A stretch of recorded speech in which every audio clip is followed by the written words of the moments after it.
Good afternoon. Welcome to How to Enhance Your Curriculum Through Experiential Learning webinar with Randy, Jordan, and Eric. My name is Randy Seeley, and I run the academic sales team at Capsum. Joining me today, my colleagues Jordan Novak and Eric Smith, who manage our production development and support teams at Capsum respectively.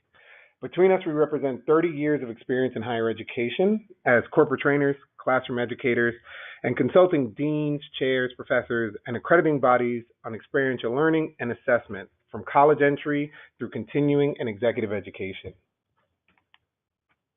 Before we begin the webinar itself, I want to talk briefly about Capsum for those who are less familiar.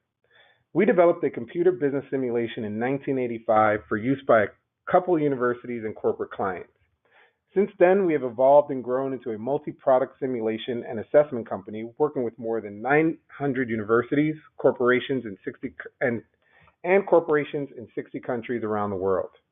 We are driven by market demand. We continue to develop products and services to better meet our clients' needs and exceed their expectations. We pay a lot of attention to the way students learn. On average, students retain only 5% of what they hear.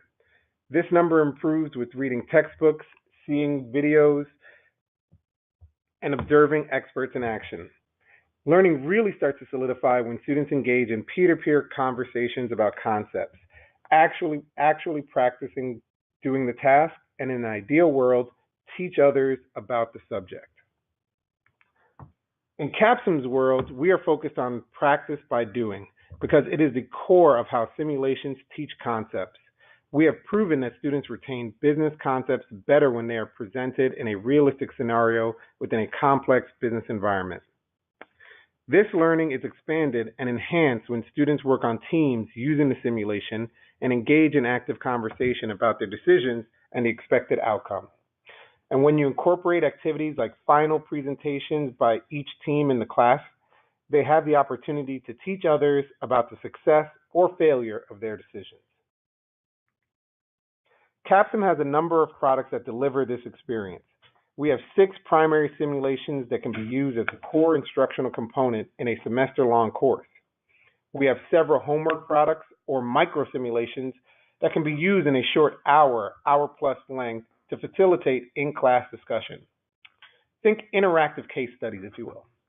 And we have several assessment products to measure students' general knowledge in one subject or across a range of subjects. Our vision is that these products can span the entire business curriculum, from the survey intro and principal courses like Intro to Business, Marketing, and Communications, to degree-specific courses like Law, Operations, and Strategic Management. Inserting simulations at multiple levels can solidify specific business concepts in the context of an overall framework. This deepens learning, and students retain knowledge far longer and better than traditional lecture, textbook, and case-only models. Capsum has a few clients that have taken advantage of this, and Eric and Jordan are going to walk through 4 examples.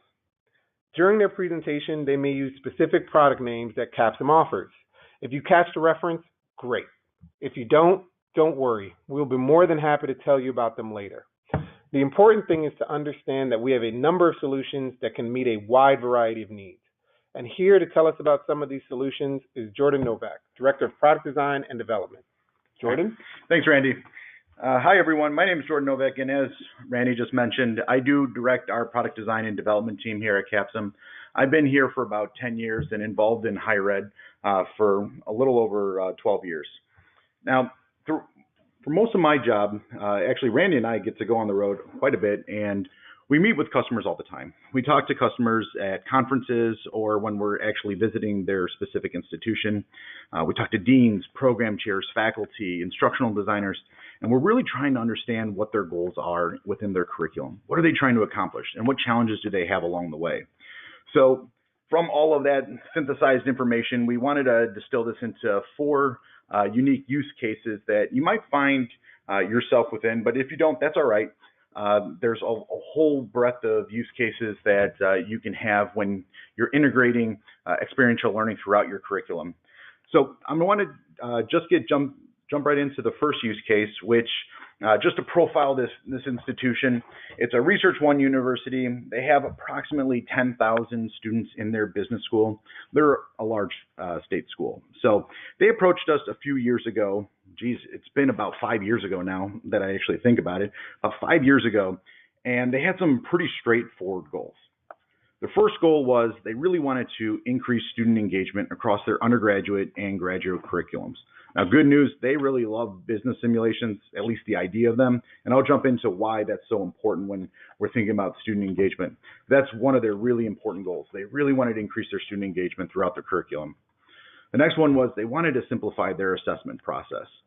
Every time we talk assessment with deans, faculty, chairs, assessment coordinators, there's always this cringe look like, how do we do this? How do we get all that information together? And that's one of the things they wanted to accomplish. How do we streamline this whole process of assessment?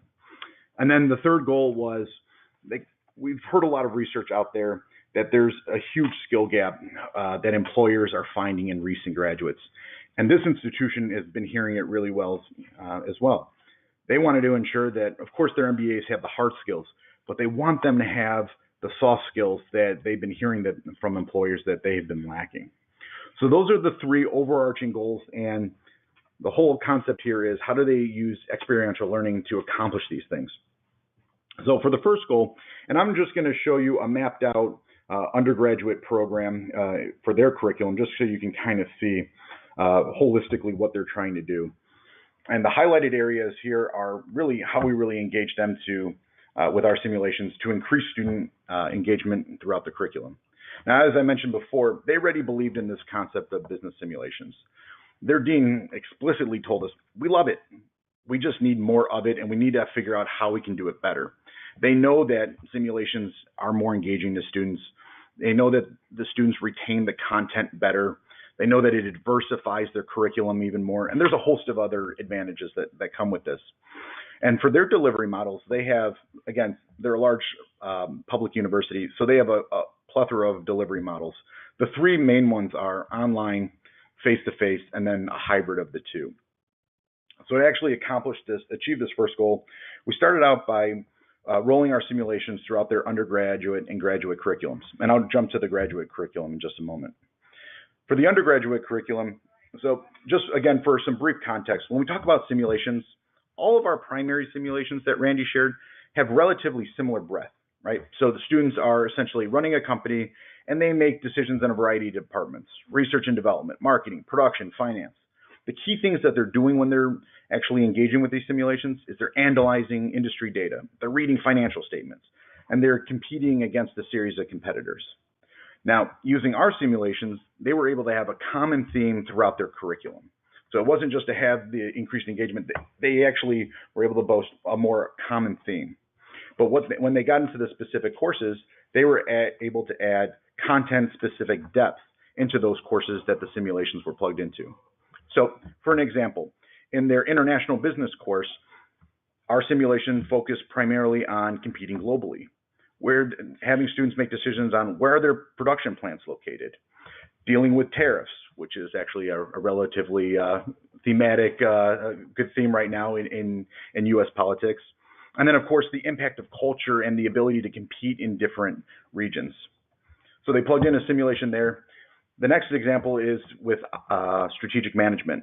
Here, they play one of our simulations that's focused more on the formulation and implementation of strategy, as well as the ever-important pivoting of strategy. When it comes to their operations management course, which actually serves more as their capstone course, they're focused on decisions in our simulation that have supply chain and sourcing implications, forecasting, inventory control, the whole host of what you think of when you think operations and supply chain management. Now, the benefit also is that students have the ability to have that common and consistent experience throughout their curriculum, but they get to practice these concepts in a safe laboratory, in this case, an online simulation, that they are learning in the classroom. Simply put, they're just more engaged. A benefit to the institution is that their students, of course, are more engaged. Their learning goes deeper. They get to practice these concepts. But throughout the curriculum, it scaffolds the learning. It builds on every previous course they took, especially if it has a simulation. There's a unique synergy that occurs there. So if they took their international business course and they go into their strategic management course, they already come with a host of learning outcomes that they already got from that experience in their international business course, and they get to build on that when they take their strategy course. Also, they use a micro simulation. You can see there in the micro sims column in their writing and speaking in business online course. And here, this is where, again, as Randy was saying, these are shorter simulations where it taps into one or two concepts. In this case, they were able to use a micro simulation that focused on ethical decision making and the process of ethical decision making. So that's how they achieved their first goal of really increasing student engagement across at least the undergraduate curriculum. I'm going to jump now to the graduate curriculum and also talk about how this really helped them simplify their assessment process. So staying with the undergraduate curriculum, an assessment was used at the undergraduate level as more of a comprehensive business examination where students' both knowledge and skills are assessed in a host of different areas. So just some brief examples: business statistics, finance, accounting, ops, macro and micro econ, marketing, management, business law, a ton of others. After they play the simulation, they're actually faced with more of an exit examination where all undergraduate students in their business school have to take this more comprehensive common examination where they get all of this great data that's going to be tapped into learning outcomes assessment and so forth. They continue that in the graduate curriculum. So here, these programs, you can see here, there's capstone courses for their online MBA. There's a capstone course for their master's in management, and even their business policy for their engineering program, which serves more as a capstone course, at least for the business curricula. They take a more comprehensive simulation that taps into the strategy and business policy aspects that I mentioned previously, but also they have a comprehensive examination with one of our tools called CompXM, which assesses both the knowing and the doing. Now, again, I mentioned assessment in the undergraduate program, assessment in the graduate program. One of the great benefits for the institution here is, of course, not just the knowledge assessment, but also the skill assessment. And it provides the school with transparency in their exam data. They can see exactly how their students are performing. And that's been some feedback that we've heard when these institutions have used third-party examinations, is they don't get enough insights as to how their students are performing and why. Also, it gives them learning outcomes assessment data, which they can use for IACBE, AACSB, or ACBSP accreditation, or a host of other assessment companies. Also, it becomes the one-stop shop for their macro-level assessment needs. Again, they're doing assessments in the undergraduate program. They're doing assessments in the graduate program for us. So they have a common way of getting the assessment data back instead of hounding each of their faculty members, which we all know can feel like herding cats, to get common assessment information back to the institution so they can go back and see what's going on in their curriculum and where they can refocus their efforts. Now, to ensure that students have the valuable soft skills before they graduate, just again, for some backstory, this institution in particular, they really tried implementing about 5 years ago a 360 assessment. But many of their students are full-time students, but also are working full-time. And they've gone through a 360 assessment through their employer. So they kind of had this whole 360 fatigue. So what they ended up doing was they reached out to us to see how can we measure these soft skills in management. Fortunately, we have a simulation that can do that, in this case, a micro simulation. So again, something that takes about 60 minutes to do. And they use one of our micro simulations that assesses managerial skills, things like leadership and communication. The real benefit here is after they complete that assessment, they connect with their career services and advising team and map out an appropriate curriculum to improve the various managerial skills that they have gaps in. Eventually, this institution is well positioned to not only have this as a pre-test, but also post-test this and see, all right, where are our students' skills lacking in managerial skills, and where can we really, and then assess them at the end of the program to see have they actually filled the gaps in those skills, or where else do those students really need work.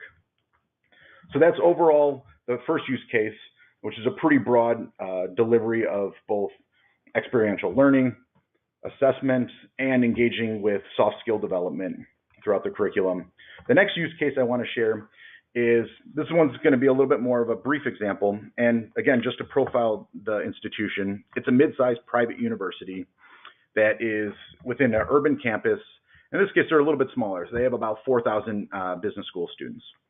Now, this school has a really long history with CAPSIM. They've been using our simulations in their undergraduate and graduate strategy courses for decades. And they approached us last year with just a few simple goals. First goal, they wanted to measure team performance throughout the curriculum. Sounds easy, right? Well, we know from work with our deans and our chairs and our faculty that no one really assesses us the same way. So they really wanted to standardize the way that they do this. Second thing they wanted to do was to scale up their managerial soft skills assessment. This institution really focuses on soft skills. They had a bunch of different ways that they were doing it across their curriculum, and they wanted to, again, standardize and find a common way to assess these soft skills throughout the curriculum. And in this case, this is all within the context of the graduate curriculum. So to achieve their first goal, they rolled out one of our products called Teammate. Now, just for some quick understanding of that product, this is a real simple tool that assesses and develops both individual and team level performance. You can use it as a peer assessment, but it goes a lot deeper than that. It actually goes into a bunch of the team level skills that it takes for students. So they rolled that out, and they rolled it out, as you can see here, throughout all 5 of these courses that are listed. And these courses are listed essentially in ascending order from top to bottom. So the MBA students enter their program and they take their leadership and OB class. They go on and take their strategic management of human capital, and then they round out their curriculum with a capstone, in this case, strategic management course. In each of these courses, they use this teammate assessment. Now, one of the benefits to the institution is, since it's widely adopted, they can control their costs. In this case, this institution adopted a site license model where the College of Business pays and all the students have access to it for free for them. Now, the beauty of this is also that students get to work on their team effectiveness skills throughout the curriculum, so not just in 1 or 2 courses. And of course, the goal is that they improve on this over time. So in this case, they have 5 different administrations of this assessment for how they're actually performing in teams. And the school actually the administration gets fantastic longitudinal data to see how their students are not only performing in teams when they start, but throughout the curriculum. Now, to achieve their second goal, they used more of a 2-pronged approach here. In their human capital management courses, there's 2 of them here, so it depends on if it's for the MS in management or their MBA. They rolled out a product called CAPSIM 360, which is what you would imagine when you think a 360 assessment tool. In our case, it measures 9 key managerial skill domains. Just as an example, it looks at their interpersonal skills, their ethical skills, service, communication, leadership, motivational skills, those types of things. Now in their OB, so their organizational behavior, their human resource courses, and in their capstone courses, they rolled out various micro simulations. Now these micro simulations measure a host of different things. Some measure their managerial skills, some measure their ethical decision-making skills. And one of the nice things is that the faculty have their students create an individual development plan once they complete these assessments to improve on the skills throughout the curriculum. So again, identifying where they have a gap in their skills, created a development plan, and actually implement that throughout the rest of the curriculum. Now, some of these skills actually do receive post-assessments. In the case of their ethical decision-making skills, they get a post-test in their capstone course. And again, those students get a great pre and post-test to see, all right, what skills did I have and which ones did I lack when I entered this program? And then which ones do I still need to brush up on while I'm leaving the program? So I gave you an example of 2 kind of different examples, one from a large public, one from a mid-sized private. Eric, my colleague here, is going to jump in and talk about 2 other very interesting use cases. Hello, everyone. My name is Eric Smith, and I manage the support department here at CAPSIM. I've been with the company for just over 12 years, and during that time, I've helped hundreds of instructors to incorporate experiential learning into their coursework by using a business simulation. I also have some experience working with CAPSIM's corporate division, where our simulations are typically delivered in a 3-day seminar-style format instead of over 6 to 12 weeks, which would be more commonplace at universities. I've facilitated trainings for Fortune 500 companies on 5 different continents. And in my second use case, I'm going to discuss how the 3-day seminar format can also be used in a university setting. Now, this first use case is one of my personal favorites because of how involved Capsum was in the change process and the goals we were attempting to achieve. These goals are becoming increasingly common as universities shift more and more towards online delivery.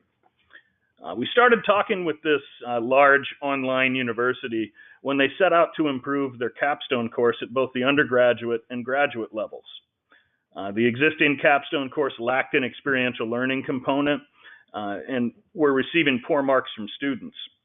Improving the student experience and incorporating an experiential learning component that would better prepare online students for the workforce would be the focal points of our change effort.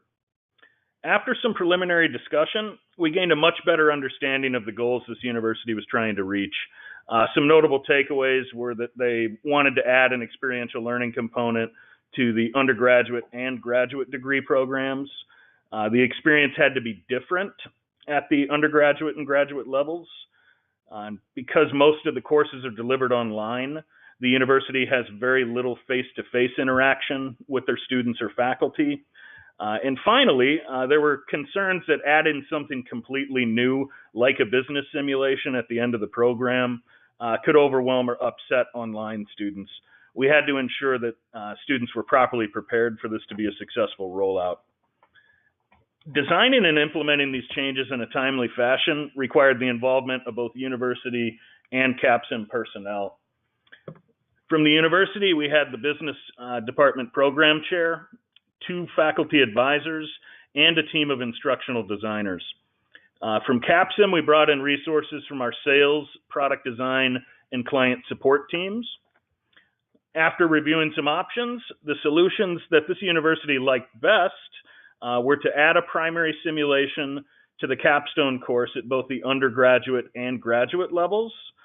This provided the experiential learning component they were looking to incorporate into both degree programs.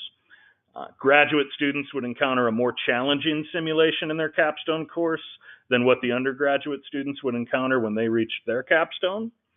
And lastly, to ensure that we didn't overwhelm the students, we would introduce a smaller, reduced version of the same simulation being used in the capstone class into 3 prerequisite courses.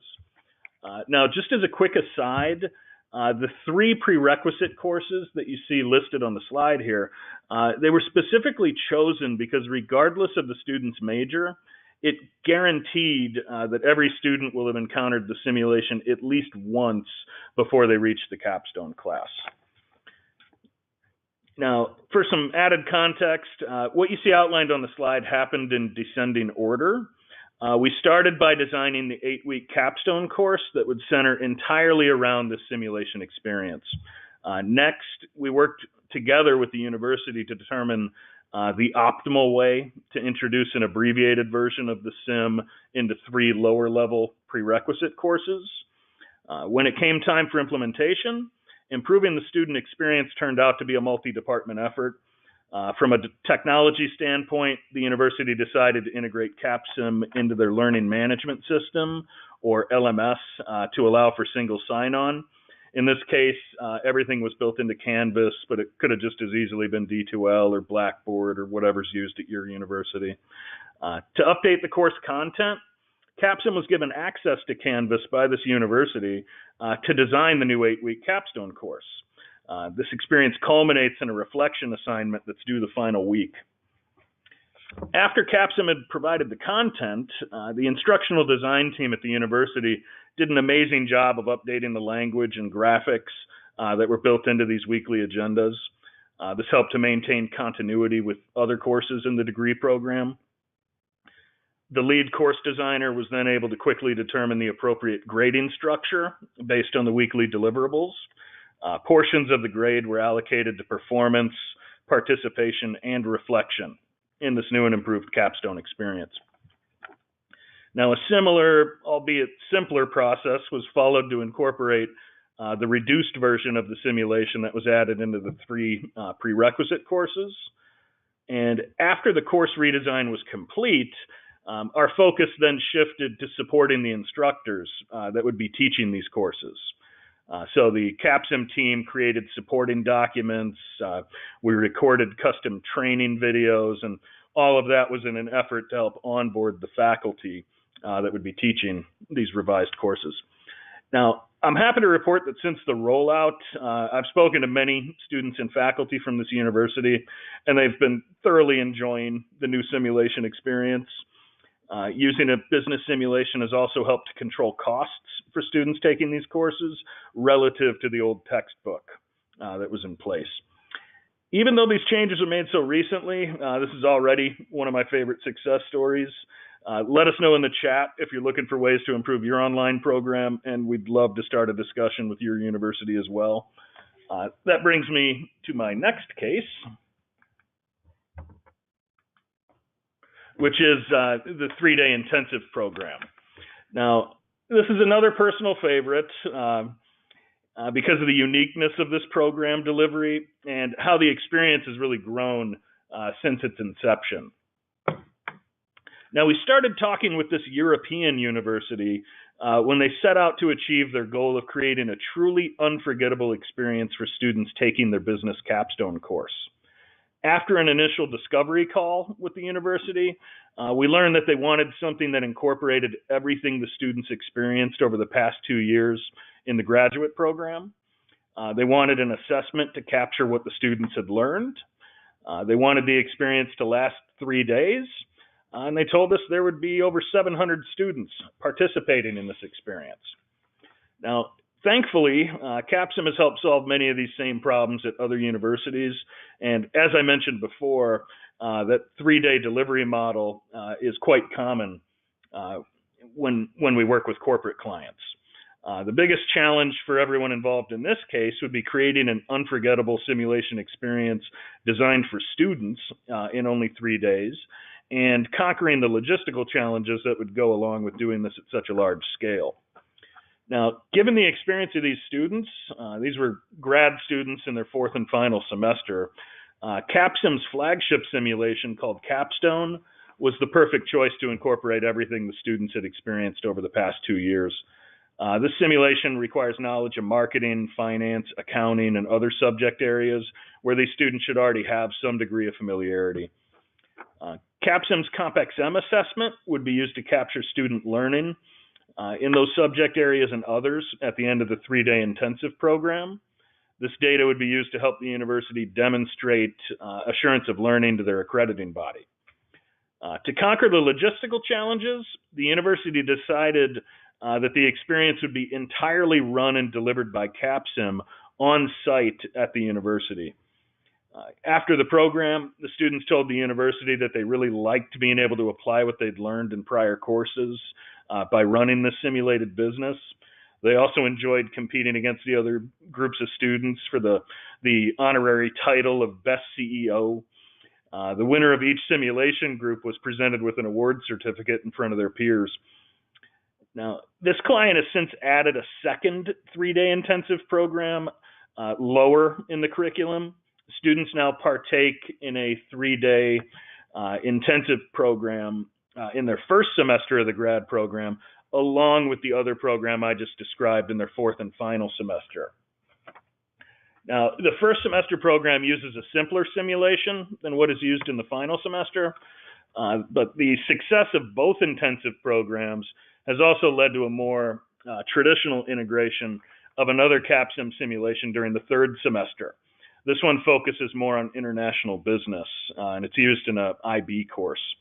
Now, that course uses a hybrid delivery, and it's actually facilitated by both CAPSIM and the university. If you take a look at the slide, this case is again best understood by starting at the top with the end of the program. We started this process by designing an unforgettable 3-day intensive program that incorporated everything the students had encountered over the past 2 years. Next, we added another 3-day intensive to the first semester. The purpose of that earlier experience was to show the students the types of things they would be encountering over the next 2 years of the graduate program. These would be things like finance, accounting, marketing, etc. Lastly, we incorporated a more classic hybrid delivery model of an international business simulation during the third semester. This simulation introduces students to those IB concepts Jordan mentioned, like tariffs, fluctuating exchange rates, shipping costs, etc. The end result from all these changes has been that students are encountering progressively more complex business simulations as they gain experience going through the university's business program. Student feedback has improved at every level where a business simulation was added, which we are, of course, thrilled about. The university is capturing assessment data at the end of the program that they can use to demonstrate assurance of learning. And all of this happened because the university committed to their goal of creating a truly unforgettable experience for their students. Now, with all that said, I'm going to hand this back over to Randy. Thank you, Eric. Appreciate that. And thank you, Jordan, as well, for showing us how these clients have utilized a range of Capstone products and services to improve student learning. We chose these specific examples because they are representative of a wide range of client types and application of products, many of which can be seen in the chart above and were mentioned in the case studies by Jordan and Eric.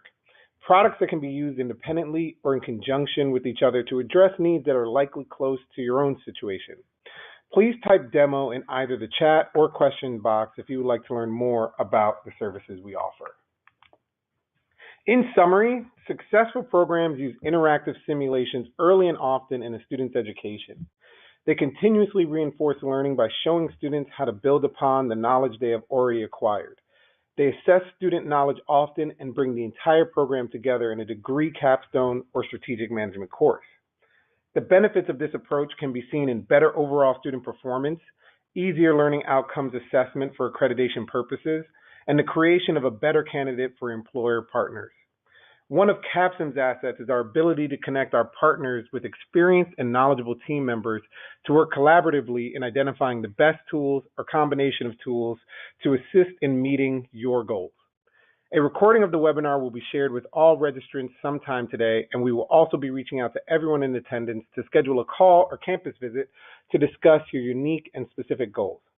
Again, if you want to learn more, please leave a comment in the questions or chat window, as we'll spend the next few minutes answering a few questions that have been asked during the webinar. You can also email us at welcome@capsum.com if you cannot wait to hear the questions above. So let's start with our first question. One we have here is, what is the timeline to integrate your solutions across the curriculum? That's a fairly loaded question because sometimes it could take a matter of months and sometimes a matter of years, as we've seen in a couple of the cases. But Jordan, I'll ask you, what is your experience with integrating? Yeah, it's really a mixed bag. So some of a lot of the way that that customers start using and implementing experiential tools with us is they'll identify a course that really is a good fit for them to at least get their feet wet. Now, depending on how aggressive they want to be, I mean, there's been institutions that we've implemented simulations in, 7 or 8 of their courses within 3 months. So a very aggressive timeline because they had an opportunity where they were really ripping up their entire curriculum and they had a really short window of time. And then, like Randy was saying, there are some that they just go slow and steady. The best recommendation I can give for people that are really interested in starting to integrate more experiential learning in their curriculum is don't wait until you're necessarily ripping up an entire curriculum. Identify a course or two and pick these courses or work with some instructors to pilot and really start getting some feedback and start massaging how those tools could be used within the curriculum that's unique to you and achieving your unique goals. But it really needs to start with a pilot, because when we've seen this kind of mapped out on paper over years, things seem to never really change, never really get implemented. A new regime comes in, new dean comes in, new people come in. And then again, they really haven't ticked off that box of experiential learning that they've been trying to focus on. So it really starts with a pilot. That'd be my recommendation. Excellent. Thank you, Jordan. Next question. I think we have time for a couple more. is the assessment different for MBAs than for undergraduates? In short, the answer is yes. Long format, we do not believe that every single one of our tools or products are perfect for every situation. So we have curated our solutions to match specifically with particular courses, learning goals, and levels. So whether we're discussing undergraduate or graduate, we're going to be discussing separate banks and separate packages of options. Some of them will fit, some of them won't. And the only way we can know for certain if it'll work for you is through a longer question and conversation. The next question we have here is, what courses are a good fit for your simulations and assessments? That dovetails nicely from the last question. And I'll leave that one to Eric, who's done a lot of our work with implementing these solutions.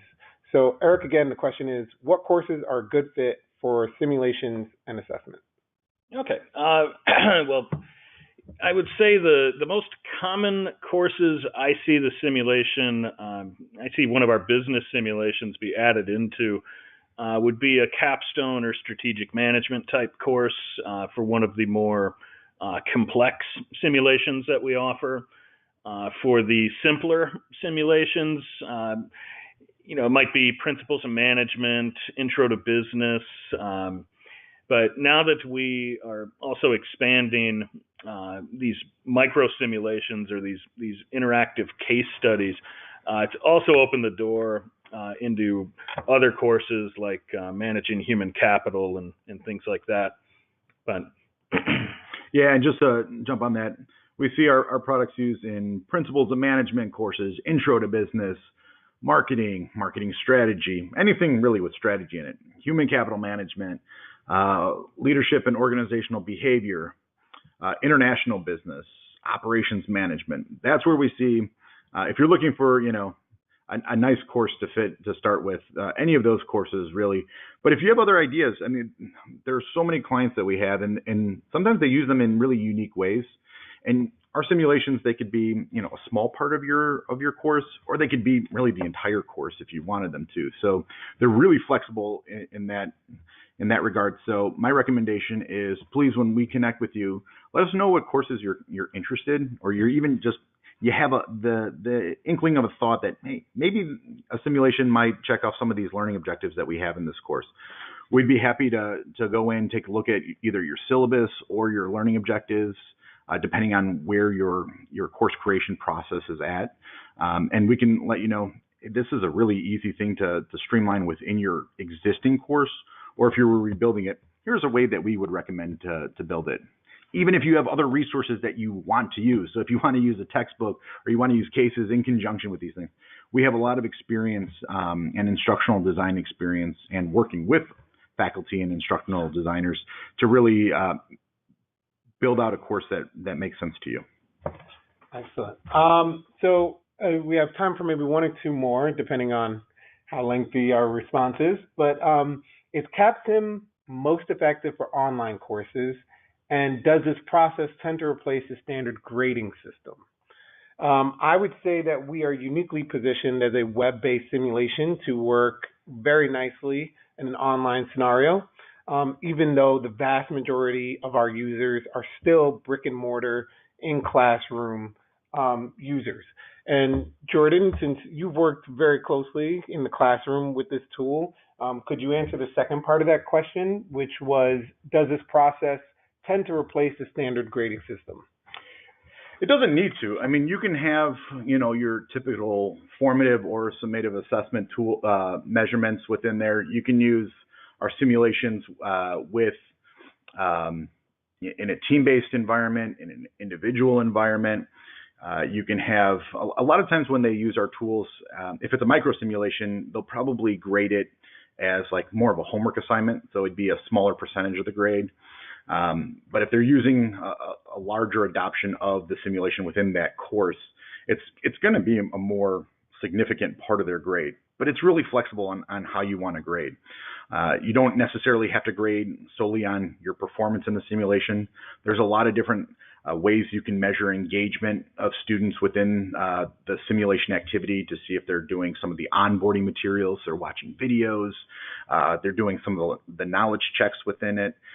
So you don't have to totally throw away your normal grading model of how you approach that within your class just because you're using an experiential learning tool. No. Excellent. Thank you. So another question that we have from an attendee is, do your simulations replace the purchase of textbooks? I think this is a very interesting question, especially when talking about the online option, because we have quite a few different bundles and scenarios that could eliminate the necessity for a textbook or work in conjunction with an OER solution or a custom book solution. Eric, you actually went over an online version in your case study, right? Mm-hmm. Tell us about that in terms of the solution versus textbooks conversation. Sure. So at the online university we were discussing, the simulation we integrated into the course actually pairs with an Intro to Business textbook that was authored by CAPSIM and university faculty. Now, that textbook comes with weekly quizzes. So the way we incentivize students to read the text along with partaking in the simulation was we allocated a portion of the grade to completing those chapters, to answering those weekly quizzes, along with making decisions for their company. So the students were learning these business concepts along with getting that hands-on experience of running their simulated business. We do have those types of offerings with several of our simulations. So the way I usually handle this question is I hear kind of the target course where we're trying to integrate the sim, and then we recommend a product and textbook based on the fit. Yeah, and just to elaborate on that, you can use articles, cases, textbooks as well in conjunction with the simulation if you want. Or you could just have it replace some of those materials as well. I think that's a lot on the faculty and the different learning outcomes that you're trying to achieve within the course. But again, just because it's so flexible, the way we've seen a lot of faculty, the way they integrate our simulation is if they do have a course where it was heavily reliant on a textbook, they may adopt the simulation and then only keep some of their favorite chapters. So sometimes they'll use like a custom creation of the book just to reduce the cost so they're not paying for that full-on 16-chapter book. And then they just keep some of their favorite chapters. And they don't have to really recreate a lot of their materials either because, in terms of the lecture materials and things like that, because content-wise, it'll still fit in nicely. Excellent. Thank you, gentlemen. All right, so one last question that we have here, it's not the only question, but probably our last one, is, as someone who has recently incorporated CAPSIM at the strategy level, it would be helpful to speak with colleagues who have made this journey. Are there any champions or forums where we can go to speak with them? This is a great question because we have something called our Train the Trainer series. We host 2 to 3 of these a year here in Chicago, also regionally, where we interact and engage with current users, future users, long-term users, to talk about best practices of implementation and use in the courses. We're actually hosting one coming up in July. Do either of you guys know the exact date? I think it's the 24th through the 26th. Yeah, and when we send out our follow-up email, we'll give you a link to the location and all the dates. But yeah, that's where a lot of our current users love to rub elbows with not only people at CAPSIM but their colleagues to see how these things are used. Also, I would recommend, if you can, when you do go to your conferences, whether it's ACBSP, IACB, AACSB, or any of them, reach out to us. And a lot of times we can connect you with other CAPSIM users just so you can get that conversation going. Excellent. Well, I'd like to thank Jordan and Eric for their time and for going over the cases with us this afternoon. I would like to thank all the attendees for your attention and your great questions. There are a few that we didn't get to, but I assure you that after we close our webinar today, we will reach out to everyone and answer their questions directly. Again, thank you all and have a great afternoon. Take care.